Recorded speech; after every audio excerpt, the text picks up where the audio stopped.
किस्त नंबर 14 दोस्तों। शुरू करने से पहले चैनल को लाजमी सब्सक्राइब कर ले। मैं कुछ नहीं बाजी, वो मुझे कुछ काम याद आ गया। अच्छा ना, इतना बोलकर मैंने कमरे का दरवाजा खोलकर देखा तो वहां कोई नहीं था।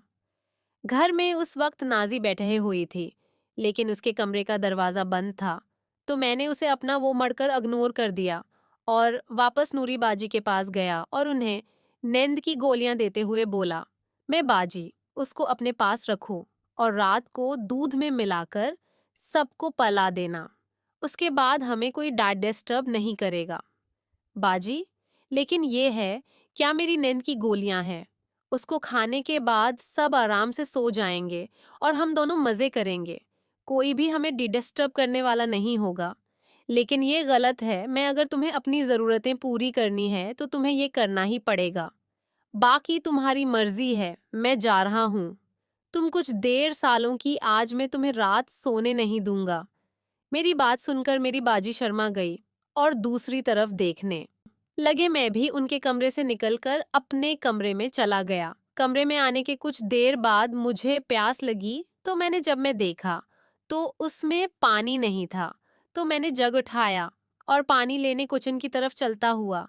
जैसे ही मैं किचन में पहुंचा तो मैंने देखा कि नाजी किचन में पहले से ही मौजूद है। उसने एक सफेद रंग की शर्ट पहनी हुई थी जो उसकी रानों तक थी। नाजी के असर को देखकर मैं जैसे जम सा गया। मैं किचन के दरवाजे पर खड़ा उसे एक देखने लगा। उसके हाथ में पानी की बोतल थी।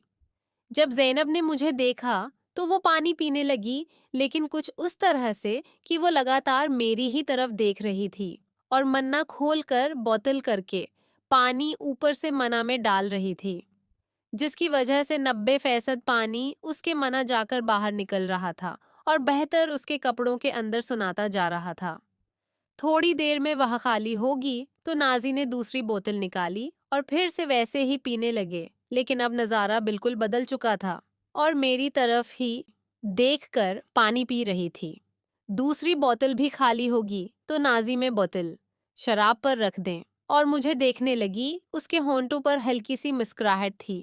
वो धीरे धीरे चलते हुए मेरे पास आने लगेंगे तो मैं उससे लगभग 12 फुट की दूरी पर खड़ा होकर देख रहा था।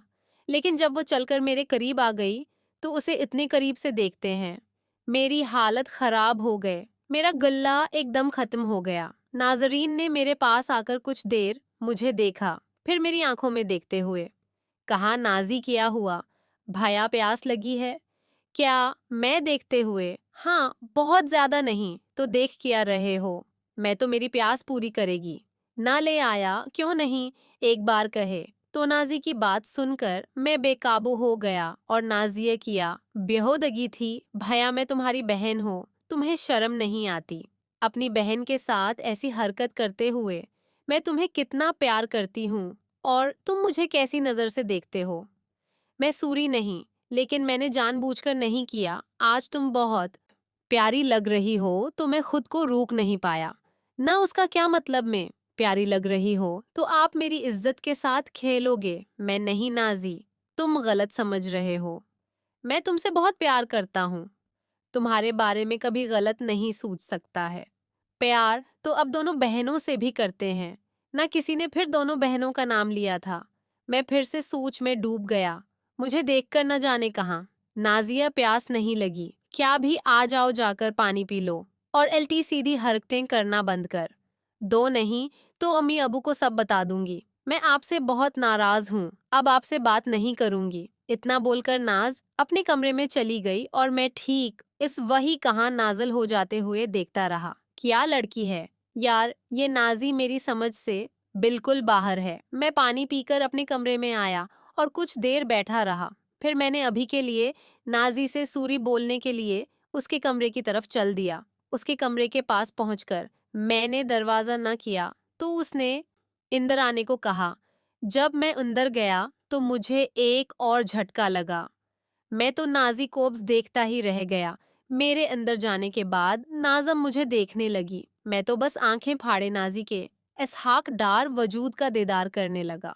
मेरा हाथ कब कधर चला गया मुझे पता ही नहीं चला। ना ही मुझे देख रही थी उसने मेरे आने के बाद भी थोड़ी देर बाद मुझे थोड़ा हुआ आया, तो मैंने नाज़ी की तरफ देखा, लेकिन वो तो मुझे देखने में कोई हुई थी। थोड़ी देर देखकर जब उसने अपनी नज़र उठाई, तो मुझे देखकर हल्का सा शर्माई और मुस्कुराने लगी। मैं रहते हुए उसके पास पहुंचा और करीब से उसे देखने लगा। जब उसने मुझे घूरता पाया, तो उसने कहा, नहीं, ऐसे क्या देख रहे हो? भैया, मैं नाजिक कसम से तो बहुत खूबसूरत है, और उन काफरों में क़यामत लगती है। ना कुछ तो शर्म करो भाई, अपनी बहन को ऐसे बोल रहे हो। और अगर मैं खूबसूरत होती तो अब दिन रात दोनों बहनों से न छुप के रहे होते। मैं सच कह रहा हूँ, तो मैं खूबसूरत है। मैं तो पागल हूँ जो कभी तेरी खूबसूरती पर तोजा नहीं दी। तो कितनी जवान हो गई है। नाज़म रहे हो। आप अपनी बहन की जवानी पर नजर रखते हूँ। सुधर जाओ, नहीं तो बोल दूंगी। मैं तो हमेशा अबू से बताने की धमकी क्यों देती रहती है? मैंने कौन सी बड़ी हरकत की है तेरे साथ? नाजिबा, तुम्हें शर्म नहीं आती भया? मैं अभी तक तैयार नहीं हुई और तुम बगैर न किए मेरे कमरे में आ गए। मैसूरी नाजिया ने कहा, नहीं जाने को इसलिए मैं नहीं गया, लेकिन मेरा कोई गलता टेंशन नहीं है। तुझे लेकर मुझे पिता है। भया के आपका क्या अमकान है? वैसे एक बात सच सच बताओ ना भैया, क्या मैं सच में खूबसूरत लगती हूँ? मैं सच में तो बहुत ही खूबसूरत है।